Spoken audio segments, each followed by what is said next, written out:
Bonjour, nous sommes en direct des Bois de l'Épau, lieu emblématique puisque se tient ici le Cross international du Ouest France.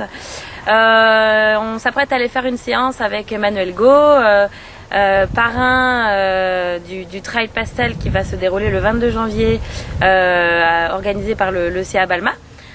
Donc on va l'interviewer pour voir un petit peu son ressenti sur le 22 janvier. Emmanuel, bonjour. Bonjour. Donc tu as choisi d'être encore une fois parrain du Trail Pastel. Tout à fait. Tu peux nous expliquer pourquoi?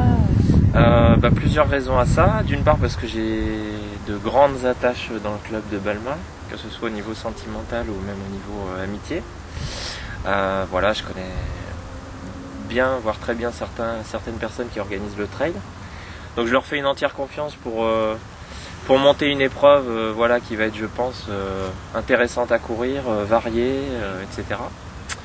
Ensuite, parce que c'est une épreuve de début de saison qui est bien placée dans le calendrier, ça permet de voir un petit peu où on en est au niveau de la préparation hivernale et ça permet de tester un peu les jambes avant les grosses échéances qui arrivent toujours très tôt dans l'année. D'accord.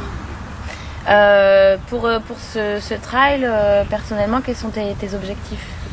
Les objectifs ils sont assez simples. Pour moi ça va juste être une course de test en fait. Là j'ai repris une préparation vraiment foncière d'endurance là depuis quelques jours. Voilà, je pense que jusqu'au 10 janvier je vais me contenter de ça et puis commencer à mettre de l'intensité justement une dizaine de jours avant le Pastel. Donc voir à peu près à quelle étape j'en suis, sachant que les grosses échéances arrivent pas loin derrière, quoi. D'accord. Et justement pour la suite de la saison, tes objectifs, pour 2012? Ouais, les objectifs ils sont multiples. Vous voyez, j'ai l'UTMB qui va être le gros morceau, je pense, de l'année, le gros objectif où j'aimerais bien faire quelque chose. Et puis les objectifs à court terme après le Pastel, c'est la première manche du championnat de France à Gruissant qui a lieu le 12 février, donc c'est très tôt dans la saison. Après Paris, le Nivolé, voilà, donc ça va être côté championnat de France. Puis après il y aura l'UTMB, les Templiers, voilà, peut-être d'autres grosses courses, on verra. D'accord.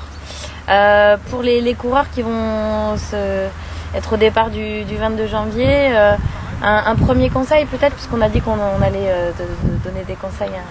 Oui, on a dit qu'on allait essayer de faire un petit fil rouge d'ici le Pastel pour essayer d'aider un petit peu. Là, le conseil que je pourrais donner, c'est de conserver une bonne petite activité malgré les fêtes de Noël. Pas hésiter à profiter de la dinde et du Nouvel An. Mais je pense qu'il ne faut pas couper complètement l'activité au risque d'avoir des difficultés pour reprendre. Donc là, je conseillerais au moins une activité sportive un jour sur deux. Voilà. Et puis début janvier, on reviendra pour un autre conseil pour cette fois-ci peut-être intensifier la pratique pour être sûr d'être dans de bonnes dispositions le 22 janvier au Pastel. Ok, merci. Merci beaucoup. Bonne course à tous.